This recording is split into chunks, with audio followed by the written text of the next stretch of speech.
Welcome, my wonderful listeners, to this episode of the Some Kind of Mystic podcast, where we explore the sacred, the strange, and everything in between that bridges the non-physical and mystical aspects of life with the very challenging and real experience of being a human on this planet at this time. Today's guest is Freya Dawson, a spiritual mentor, unschooling advocate, and fierce guide to rewilding the soul.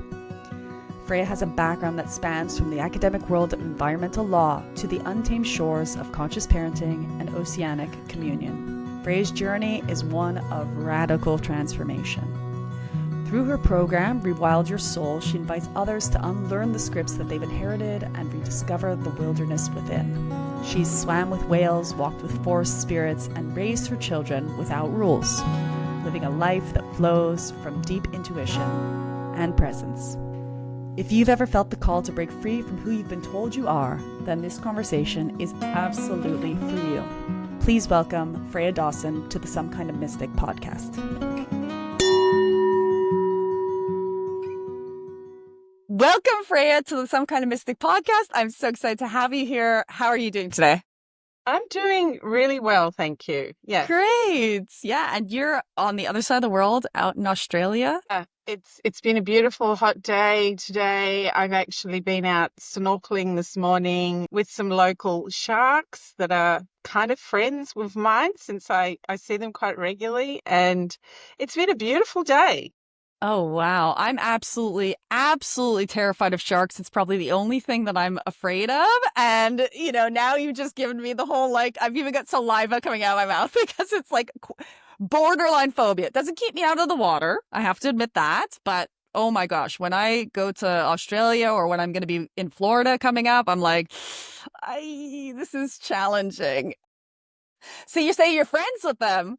These are very chill sharks. Yeah, I go and visit them about once a week at the moment, and they're very, very zen sharks. They're very calm. They just cruise around, and you can dive down and get right up close to them, and it's a really cool experience. It's really adventurous, but it's also incredibly relaxing at the same time because they're so chill. It's beautiful.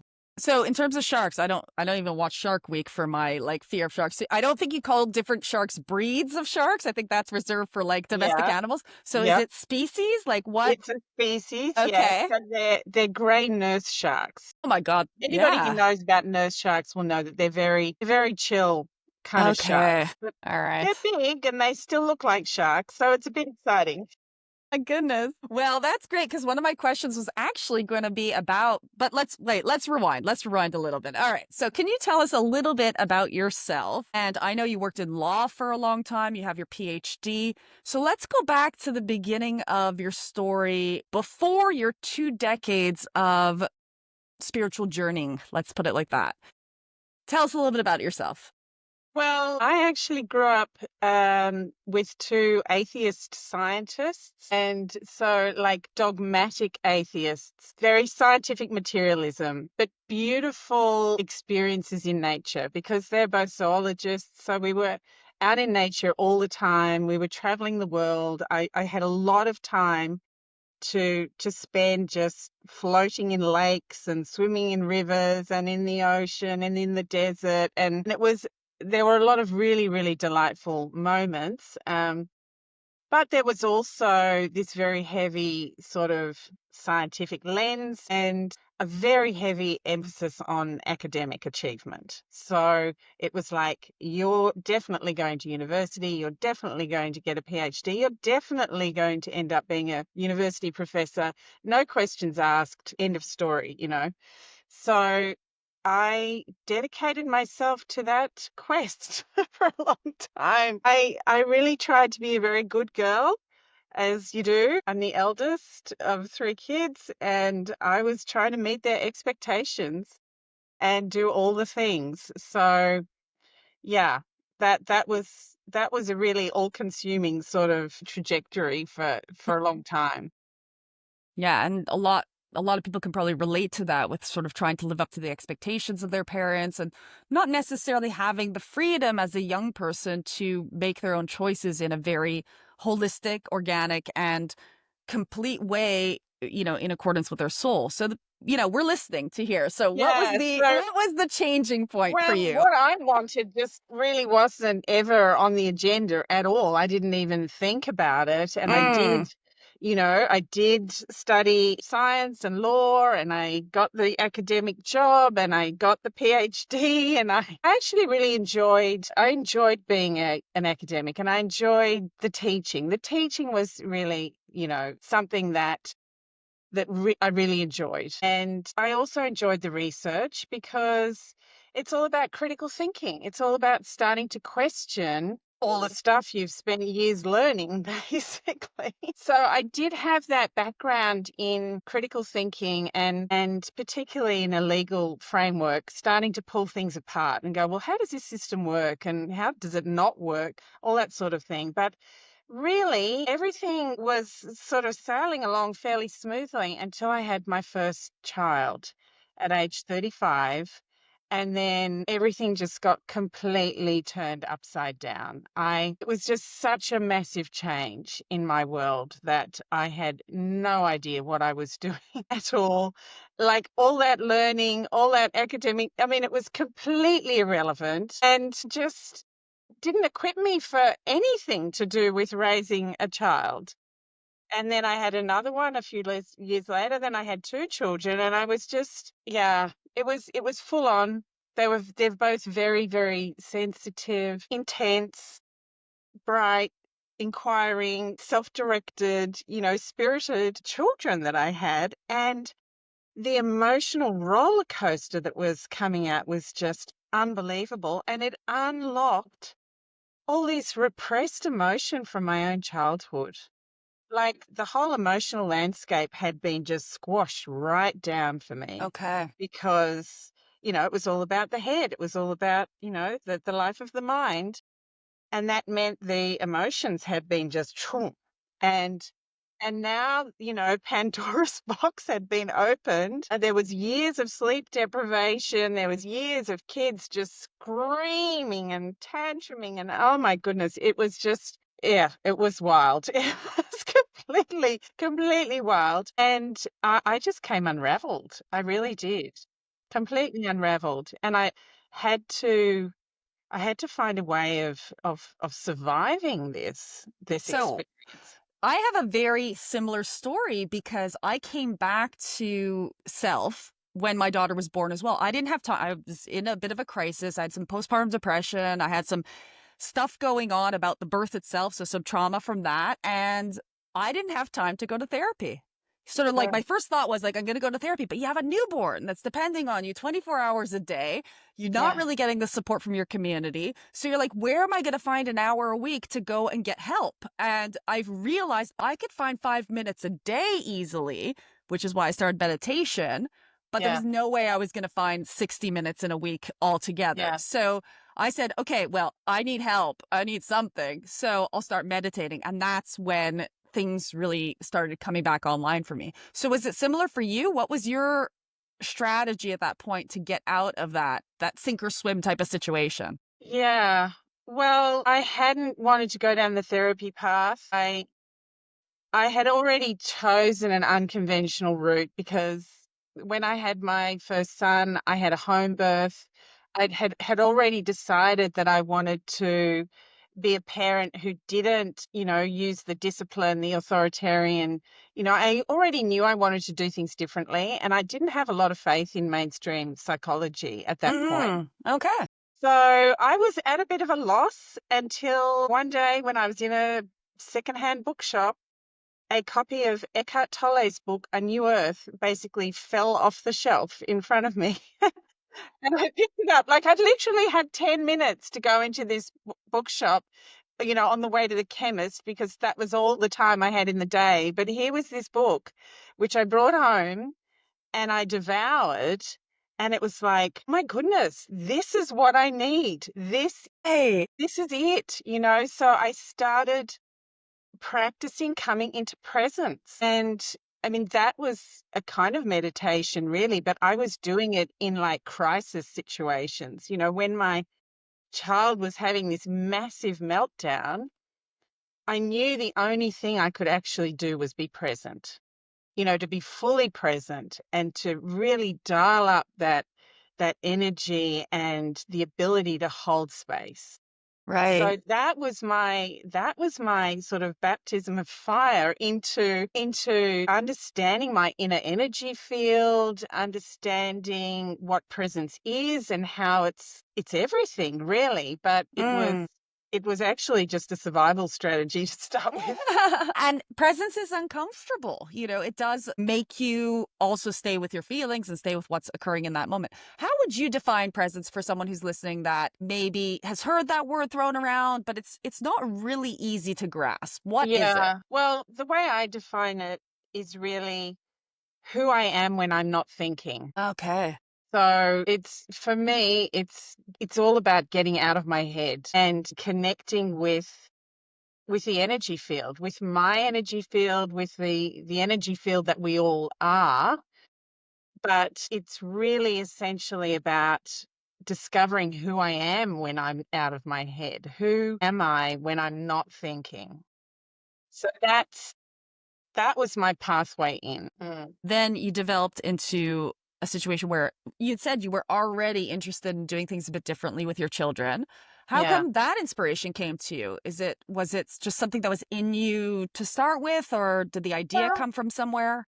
I think it was partly a reaction to my own upbringing and not wanting to do that to my own children. I mean, it was very conventional. It wasn't anything extreme, but I just didn't want to be that parent that said, just do it because I said so, or threaten punishment or violence or whatever. So, but it was also coming out of my legal background and my legal research. I'd spent years studying the criminal justice system and the whole system of punishment. And, I understood that whole system very deeply and how it's failing us so dismally. And I thought, well, I can actually make a difference if I decide I'm not going to go down that path. I'm not going to apply that conventional framework of command and control to my children. I'm going to start right here. And basically, I threw out the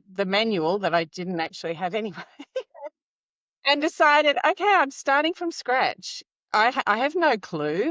So I want to figure out how to do this differently, how to do it respectfully, how to be present with my children without all those rules and regulations. And it was a pretty wild ride, I have to say. Yeah. We're all learning on the job, right? We're Right. learning on the job. We're doing the best we can, and it, and there's a lot of figuring out to do, but essentially there's also a lot of unlearning to do. Mm-hmm.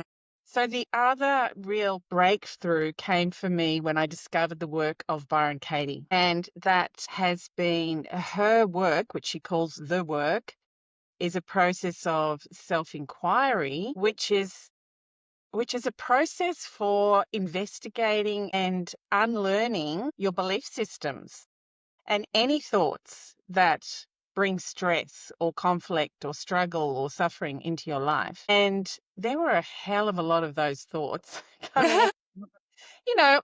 I was getting all my buttons pushed, like Sure. every single one, I'm a massively. parent. I know exactly what it's like, and Yeah, yeah. it's minutely. I can't even say it's daily. Exactly. They're like heat-seeking missiles Yes. coming to get those buttons right. They know where they are.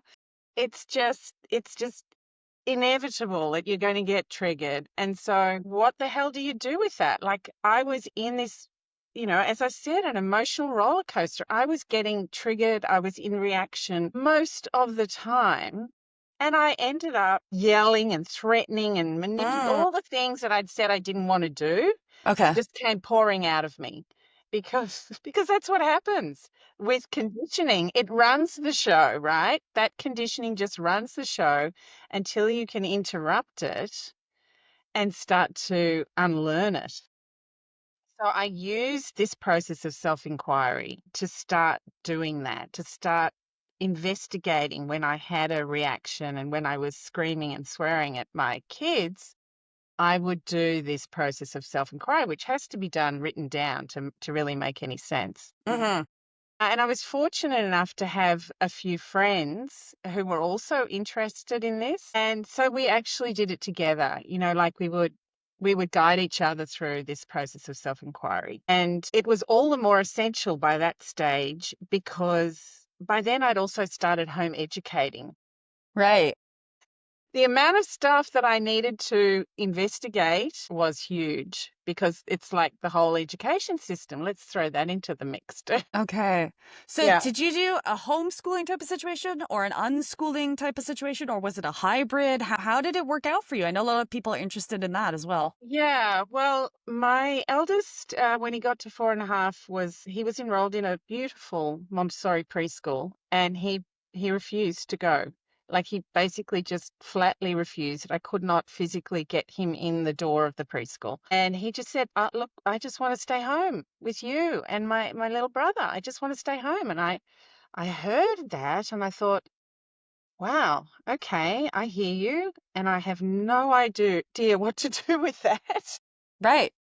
But the very next week, in one of these moments of divine intervention, I met some homeschoolers. I met some people in a park who were home educators and who are really friendly and chatted to me and said, "Oh, look, we've got this lovely homeschool group. Why don't you come along and meet us and see whether you like it?" And I thought, wow, that sounds cool. I went along. They had the most gorgeous group. Like it was kids of all ages. They had all the musical instruments and toys and craft and swings. And I mean, it was just this amazing sort of environment for kids. My kids were just like in seventh heaven. They were like, wow, this is fabulous. And I'm like, wow, this is interesting. This is doesn't look hard, but it was clear right from the beginning that it was going to have to be unschooling, which is interest-led learning, because my then 4-year-old was absolutely clear that he wanted to do everything in his own way and his own time, and he would not, don't tell him what to do at all, right? So unschooling basically puts the agenda back to the child and says, okay, well, what are you interested in? What do you want to do? We'll go with Mm-hmm. that. Yeah. And that's what we did for the next 17 years, basically. Wow. Oh my goodness. Oh my goodness. So Yeah, we did the that's your wild ride. spiritual journey, really. It was through the Absolutely. auto-reflection and through them being the teachers and Yeah. your own deconditioning, as your children being your leader, basically. Yeah, absolutely. So they were my teachers because they didn't have any of that programming and conditioning. They just wanted to live their best life. They just, had that natural curiosity. They wanted to follow their joy and just go for it. And so this is what all the spiritual teachers say, follow your joy, follow your passion. They were actually just doing it. Right. Yeah. And I was going like, okay, this is not in the school curriculum, but okay, let's go, because Right. of course, this was some time ago now, but they were really, really into the PlayStation and then the video games and all that sort of stuff. So their joy and their passion led them in some directions that again brought up all my stories, brought up my, like, how is this going to work? How will they ever learn anything? I mean, all my extended family were completely freaked out. Mm-hmm. You're doing this crazy experiment on our Yeah. grandchildren, which I Mm-hmm. was. They were completely true. It was completely true. Um, Sure. But you know what? You know what the interesting thing is that the alternative, which is the mainstream, hasn't, as the experiment that it has been, proven to be successful either, right? Even though that's what we've been following for the past 100 years or whatever it is as a collective, which is super interesting because, yes, potentially, it's not even true anymore. People can get jobs after an education, but there has been absolutely no direction towards how does a human being find happiness and fulfillment in their own human life. And that has been completely ignored by what is considered the traditional education system, which to me is absolutely that experiment failed. there's nothing like useful left in the traditional route of education system, because you're not teaching kids to be happy, and you're not teaching them to have self-confidence, and you're not teaching them to follow their soul or to be good people even. That's also missing. There's absolutely nothing of value aside from, hey, look, now maybe I can have financial remuneration for the years I put in, which doesn't make any sense whatsoever. So I know a lot of people are going to be listening to this and be like, well, what does she mean, no rules and no punishments? Maybe they'd be flexible on the punishment thing, but they'd be like, well, how does anyone survive without the boundaries of rules? Or how does the parent survive without, like, what about bedtime? What about hygiene? What about what they're supposed to eat and their nutrition, et cetera, et cetera? So how would you communicate to someone who's like, that kind of sounds right inside of me, but I'm scared to death to implement this with my family? Yes. Well, I was scared to death too. And there was, it was a wild ride, because you still need to have some problem solving processes, right? I didn't want to apply any rules, and I told my children right from their earliest days that I would never force them to do anything that they didn't want to do. I was not going to use force. I was not going to use coercion. I was not going to impose rules. But that didn't mean that I was going to just completely let them, walk all over me, which they mostly did. But there were times when I thought, no, hang a minute. What you want and what I want is in conflict here. So we need to have a process for sorting that out, right? Critical to my whole journey was learning a process of creative problem solving, which involve the children as equal participants in the process, and also, threw it open to the universe to help us find solutions, win-win solutions. So while we didn't have rules, we did come to agreements about, sometimes it was about bedtimes or about teeth cleaning, or it was about just how to get out of the house and get to things that I wanted to do, but, they might not have had as such a high priority. So, there were all those things, but there was a lot of time spent in process to come to those agreements. So it wasn't an easy path, but it was very empowering, because I had to learn to step up and express myself, particularly in a way that didn't, it wasn't about blame or judgment or fault finding. I had to just be clear about what I was feeling and what I was wanting. Mm-hmm. And for them, I mean, they didn't have any trouble being clear about that. So it was a long process of assertiveness training for me, because I'd been trained out that sort of clear communication, like, what am I feeling and what am I wanting? Well, who knew what that would have been way back when? But I had to actually tap into that, right? Yeah. So they had me in this process of assertiveness training and learning how to communicate in a new way and solve problems in a new way, so that we could cohabit in our home for all those years Yeah. without killing each other. Yeah. And I love that also because, I think a lot of parents forget that while they're busy holding space for their children, and while they're busy, because a lot of parents now are softer than the previous generations, right? They Yeah. will hold a lot more space. They are trying to be a lot more present with their children. But I've noticed also what sometimes is missing is parental vulnerability with Mm. their children, or for Yeah. parental honesty with their Yeah. children. Mom or dad are sad and they don't really want to go into all the details, the nitty gritties of the big wide world and why they're sad. So when the little kid goes, hey, how come you're sad? Mom and dad go, no, I'm not sad. I just have something in my eye, or it's seasonal allergies or something. And the kid, unfortunately, knows because they're empathic. Yeah. The Yeah. closer you are to birth, the more you are able to read emotion of those around you. And so that's when the sort of doubt of the connection comes in, because the same thing, Yeah. if your partner was constantly telling you that they weren't feeling the way they were feeling, and you could sense it, you'd be like, well, this is disconnecting us. They don't trust me. You'd lose Yeah. trust.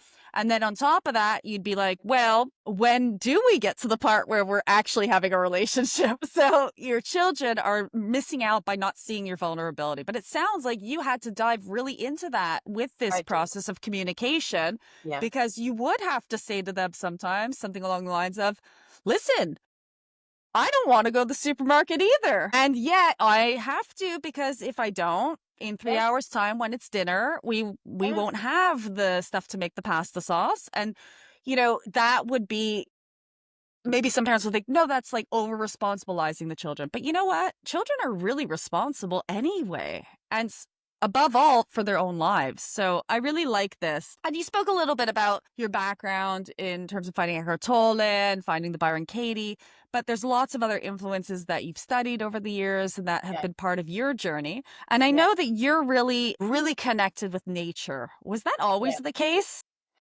Hello, boys and girls. I'm just popping in here for a moment and interrupting this amazing conversation with a quick reminder that the Some Kind of Mystic podcast is currently brought to you by our sponsor, me.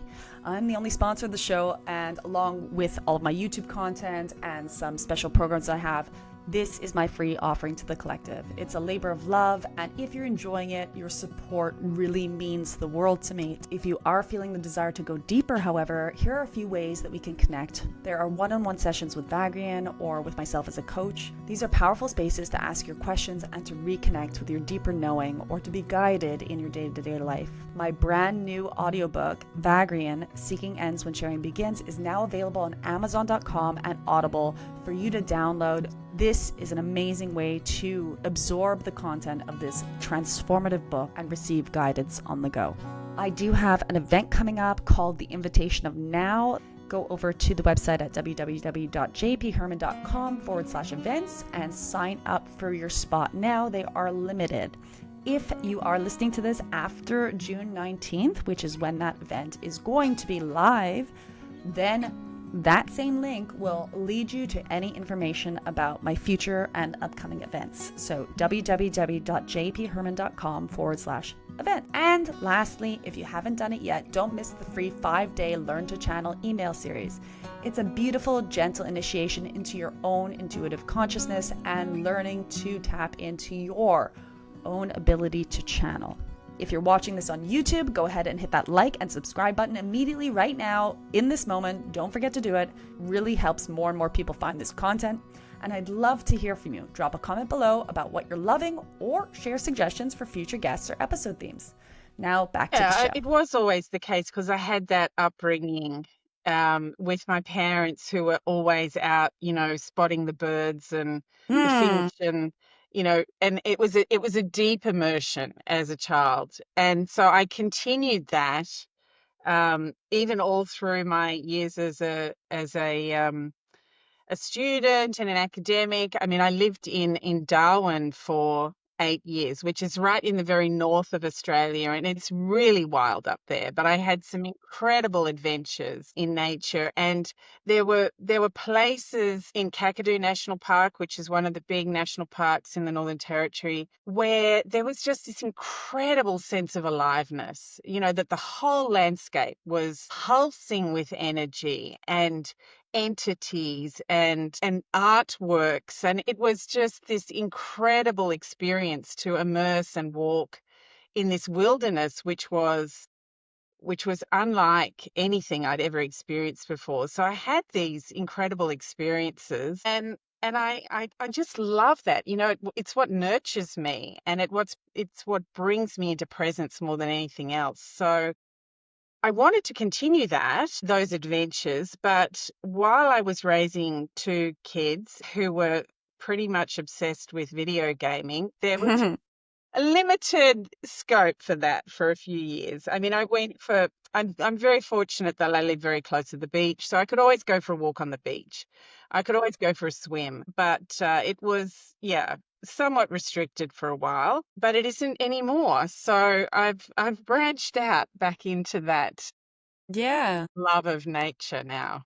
I know you do a lot of swims, even in colder weather, and you have a special relationship with like dolphins and whales, sort of the sea mammals. Or is that the right way to put them? Pretty much, yeah. I first swam with dolphins in Hawaii many years ago, and it was just a life-changing experience. Like the joy was just so amazing to experience their state of being and to actually have that open up my state of being into this joyful beingness was just beyond words. And so I just wanted more of that. And we have, of course, this beautiful coastline here. I have started for about the last 6 years. I swim every day, year round. There are often dolphins. I've only actually got to swim with them once here, which was amazing. That was actually just last year. But we have the humpback whales migrating up and down the coast here, and they come in very close. And you can see them with their babies, teaching them how to breach and jump around. Every single time I see them, it just fills me with joy and delight. So I wanted to get closer. Like I want to get really close. So yeah, 2023 was my first ever swimming with humpback whales How experience. big are they compared to you? Like, I can't even get my head around how big they Well, are. they're absolutely massive. Like bigger than a bus, like bigger than a bus. Yeah, What I bigger don't than know how a bus. big they are. I have no idea. They're enormous. They're Jeez. absolutely enormous. And the first time I was sitting on the back of a boat, and there's this huge whale coming straight towards us, and the guy says, "Okay, hop in now."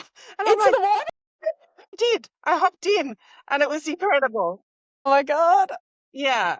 It's really something that you can't describe. And Wow. it's just incredibly awe-inspiring. I mean, that's really the essence of it. It takes me into that state of awe, which is who you are when you're not thinking. You're this Right. open state of awe and joy and delight and like just, wow, that's life, This Wow. is, Yeah. yeah.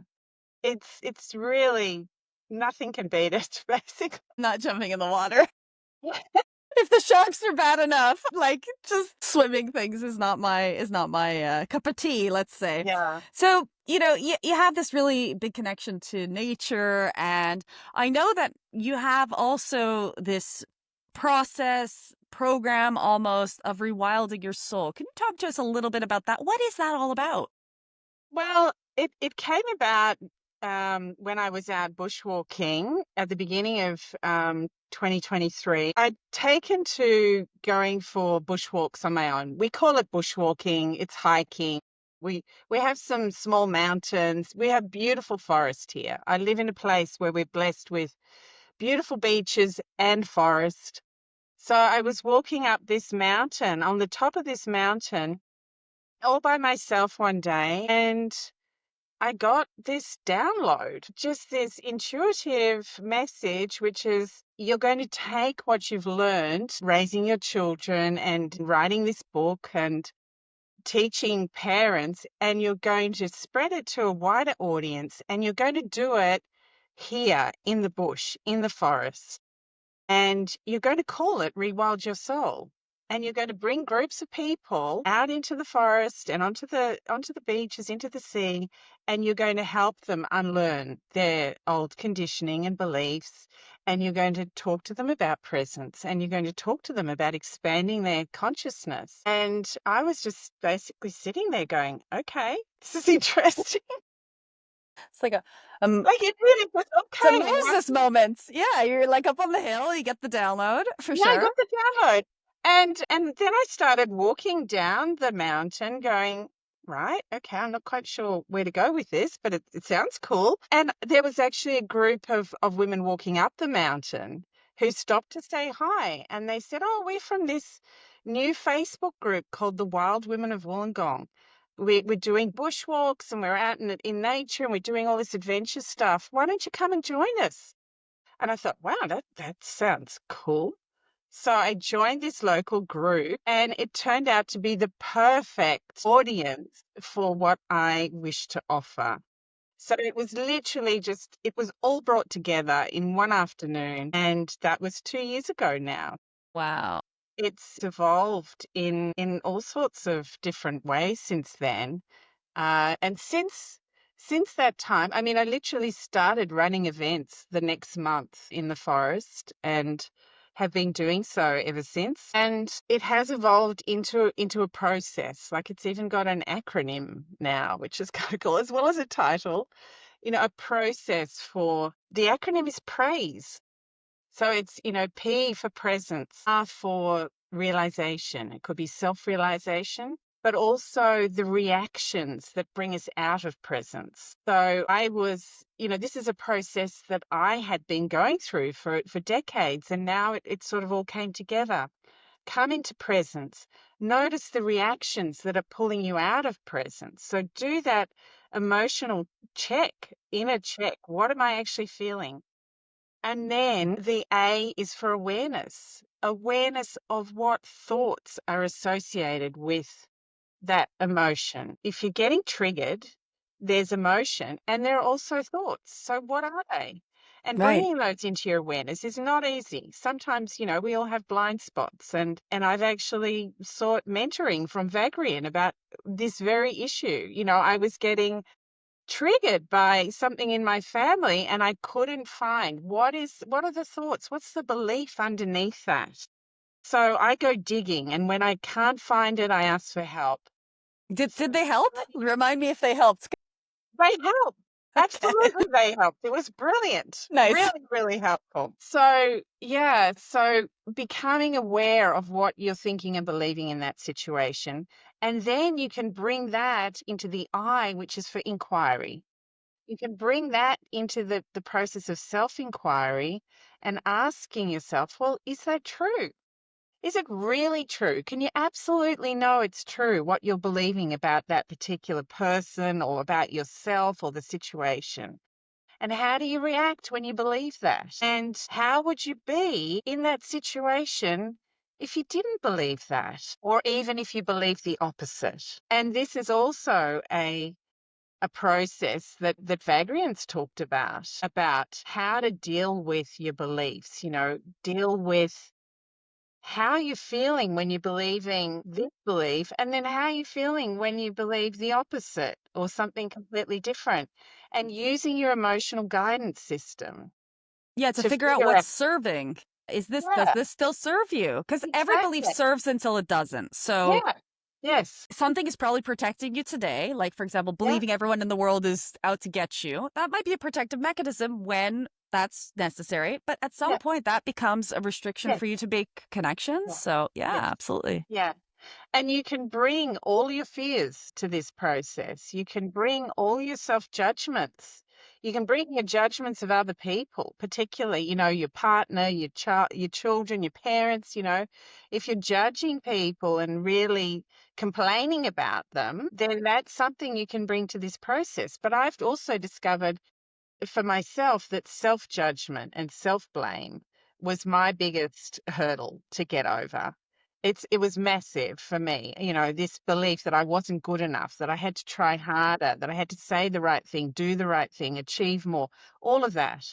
Right. So actually inquiring into all of those beliefs has been an essential part of this rewilding journey, because unless you actually unlearn some of those patterns of self-judgment and people-pleasing, you're in tunnel vision. Your Sure. You don't see possibilities it. are so limited. You don't see the possibilities for your life. You don't see the adventures you could be having. You don't see how wonderful everything is because you're seeing it through the lens of this belief system. So the I is all about doing the self-inquiry. The S of the praise is all about opening up to new solutions. So it really draws from this process of creative problem solving that I used to do with my kids. It was sort of like, okay, if we've got a problem, let's open it up to the universe, to the divine, to help us find the solution. Let's hand it over. Let's ask each other. Let's ask our mentor or whoever, for some ideas. And don't just have it in your head that you have to figure it out through thinking, because I absolutely love that phrase that's attributed to Einstein. You can't solve the problem from the same level at which it Yeah, was created, the same level of consciousness at which it was created. You yeah. have to open it up. You It's have like to also elevate Abraham Hicks. Abraham Hicks, you can't get there from here. It really Exactly. is that Yeah, don't stay stuck in the problem. yeah, Start raising your consciousness to the level of the solution, and that's where it is. Yeah. exactly. Yeah. So that S is all about, and the process of in self-inquiry also opens up the space. It elevates your consciousness. It opens your mind to receive new solutions. And the E of the praise is all about following your excitement, Mm. going to explore. What do I really want? What lights me up? What brings me joy? And is there anything that I haven't yet resolved that's holding me back from that? Well, yeah. So actually getting to the E was sort of like the icing on the cake for me, because I'd been doing this work for a long time and I hadn't got to that point of going, so what do I really want? Nice. Yeah. I hadn't asked myself that. And so really it's just in the last 2 years that I've put that right front and center and gone, okay, what do I want? What do I desire? And one of the things I love about Vagrein is the way they talk about desire, not even being your desire, but it's all coming through you. It's all a download. It's all coming through you, and you get to choose, which bits you pick up and which bits you don't. But you don't have to think about it as, from this ego sort of Mm. narrow perspective of, I want to whatever. Yeah. It's actually all divine desire. Yeah, So it is. why not go for it? Really. Exactly. Yeah. Take Go the swimming with responsibility whales. off. Go swimming with whales, just Yeah. go for it. So Or I don't. just really took that and just dived in, literally. Wow. Beautiful. Beautiful. So back to downloads and to your moment on the mountain, on the Yeah. hill, whatever it was. That sounds like a very mystical experience. A lot of people are seeking that sort of thing out where the light just shines on you and suddenly etc. And then all of a sudden you're in that new part of your journey. What does the word mystic mean to you? Well, to me, it means being willing and interested in going on an inner adventure, like wanting to explore within and not just out there. I mean, I love exploring out in the wild world, but I also love exploring within. You can open up whole new dimensions, whole new streams of information, whole new realms that, yeah, it's way more exciting in there than it is out there, really. But it's taken me quite a while, because coming from that atheist, scientific materialist upbringing, that's materialist. There's nothing else but form, there's nothing else but this rock and that tree and what have you, and this Mm-hmm. body. So for me to start exploring the non-physical was really very adventurous within that context, and not something I talked to my parents about. It's something I'm absolutely passionate about now, and things are opening up in really surprising ways all the time. I've been Wow. very interested in channeled spiritual teaching for a long time, and I found Vagrein about 2 years ago as well. At around about the same time, this download occurred, and since then, I have actually received, these messages, and now I'm even receiving it in other languages that I don't understand. So Wow. it's got it's got more mysterious, and I have no idea where it's That's heading. right. Now, Vagrin just gave me a note that it was you who asked the question about light language Yes, talking, correct? Yeah, yes. one of the live events. Yeah. So, okay. Yeah. So I got to go listen back to that response and see what they told you. Well, their response was very interesting, actually, because I said, well, basically, you don't necessarily even need to know Mm, what is being communicated, because you're just the vessel that it's coming through. They basically described, the body as like a musical instrument. You know, the divine is playing your instrument, and if you're the guitar, you don't know you don't need to know what's coming out. It's just coming out. So it's very much the process that you go through when Yeah, you're channeling. it You is. don't know what's being said. It's just all happening. So Yeah. I'm But kind of I'm remembering presently like the visuals that I got with that transmission of the guitar. So yeah, it's funny how like I get a completely different experience than people yeah, who are on the other side. Yeah. yeah. Brilliant. Nice. Nice, nice, nice. So you also wrote a book. You mentioned it a little bit earlier. Can you tell people about that, where they can find it, and where they can find your Rewilding program Yeah. and what's on offer? Okay, so yes, I did write a parenting book arising out of all those years at home with my kids. Basically, I wrote the book that I would have liked to have right back at the beginning when I just said, what the hell, I'm starting from scratch. I would have liked to have this book because it's very much about the skills that I acquired as I went along. Um, skills in problem solving, listening in presence, in unlearning your old beliefs, all those sort of things. So it's not a book about advice. It's a book about here's some tools that will be really helpful to you if you want to approach parenting in this unconventional way of, treating your children as equal beings in this adventure that you're having together. So it's called Joyful Parenting, and the print copy is only available on my website, which is freyadawson.com.au, and it's also available on Kindle from Amazon. And so that's all available on my website. I have in the last 2 years, as I said, started this Rewild Your Soul process, and that is still evolving, and I'm still building a new website for that. But it's going to happen soon. And I'm also very much present on Facebook as Freya Dawson, and I am on Instagram as Rewild Your Soul. So they are places where people can get in touch with me and follow what's going on. And I run these local events in national parks, a whole lot of adventures on offer in my local area, but I also use this process, the Rewild Your Soul process, in my one-on-one mentoring, which I mentor, people internationally. So I encourage them to get out into their local environment, of course, but I can't go with them all the time. Right. But if they are in New South Wales, they can check out when you have your next event on or you're doing Absolutely. another one Yes. of these things. Yeah. Beautiful. And Yeah. get in touch with you via any of those Yeah. channels. That's amazing. So if there's someone out there, and let's have you really feel into it, that is meant to, right now in this moment, hear something specific from you, what is that message you're wanting to give to them to connect with them with? I would want people to know that it is possible to unlearn your old beliefs. You're not stuck with them.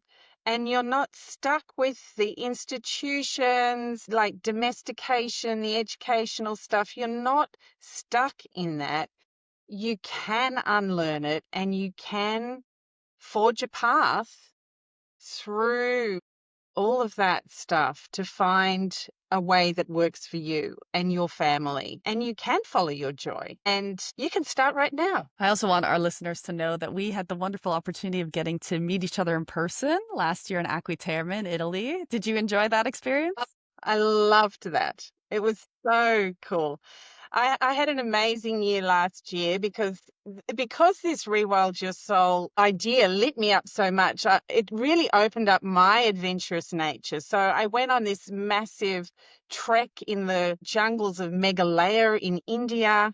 And then I hopped on a plane to Italy to come to the Vagrein retreat, which was one of those inner adventures, but it was Yeah. also absolutely beautiful to meet all the people from all over the world who were gathered there. And yeah, just to be with the soul tribe, was an amazing experience. And to meet you and your team and your family, it was just wonderful. And yeah, that set the ball rolling for me to then go exploring off around Sicily, and I went to another spiritual retreat in Thailand in December. And Wow. Yeah, it's opening up beautifully, and I'm planning to go swimming with humpback whales in French Polynesia Ooh, in August. my goodness. Yeah, like the adventures keep opening up, and having the connection with Vagrein there as part of that journey is just so precious to me because yeah, I really think of them as my spiritual mentor in a Beautiful. very intimate and personal way, which is it's just very precious. I'm really deeply grateful for the role you've played in that and for everything that they have to offer. That's beautiful. Thank you so much. And I love that, you mentioned earlier in the conversation that you hadn't yet stepped into the following the excitement and exploring, but now it sounds like that's the chapter that's really opened up for you. And I mean, everyone can just benefit even from like little bits and pieces of that. If you can't get out to your, national park, you can get out to the garden, the botanical gardens in your city, or you can get out Absolutely. to the small thing that brings you that joy will expand. Saying yes to your passions or to your Yeah, adventurous side will yeah, allow more opportunities to come through you. yeah. And I think you're living proof of that. Yeah. And everybody's different, of course. It might be music or art or crochet or cooking or whatever, but you can do it. You can Yeah. start it now.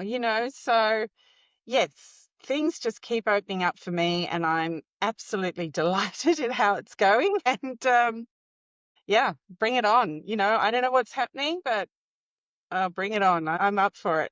Well, thank you so much, Freya, for joining us on Some Kind of Mystic. It has been my absolute pleasure. I'm so happy I got to connect with you again, and hopefully we'll get to do this again soon. Thank you so much for joining us on this journey with Freya Dawson on the Some Kind of Mystic podcast. If something in this episode stirred something in you, I'd love to hear about it. Leave a comment or even just drop an emoji of something wild from nature if you made it all the way to the end. And if you're enjoying this podcast, please take a moment to like, subscribe, leave a review, give it 5 stars, because it really does help more than you know, and it's what allows me to keep bringing in these fresh, beautiful voices to share with you. Until next time, stay open, stay curious, and keep listening to that voice of the mystic within. Sending you all my love, and see you again soon. Even though I love, guiding people in the bush, sometimes I've got hopelessly lost and ended up at the bottom of a ravine covered in leeches, not having a clue where I am, and having this whole group of people go, okay, Freya, where are we going to go next? So yeah, there's been some interesting moments in the journey. I feel like that's a metaphor for life too, though, isn't it? Absolutely. Yeah. Being covered in leeches. And yet Yeah. somehow you Leeches. climb out and you can figure it out again. Sometimes there have been lots of leeches. Oh my gosh. Tell me about it. And they're more scary to people than any number of sharks or whales or dolphins or anything because they suck your blood. So people freak out. They really do. Yeah. Yeah. That's so crazy. Well, thanks again.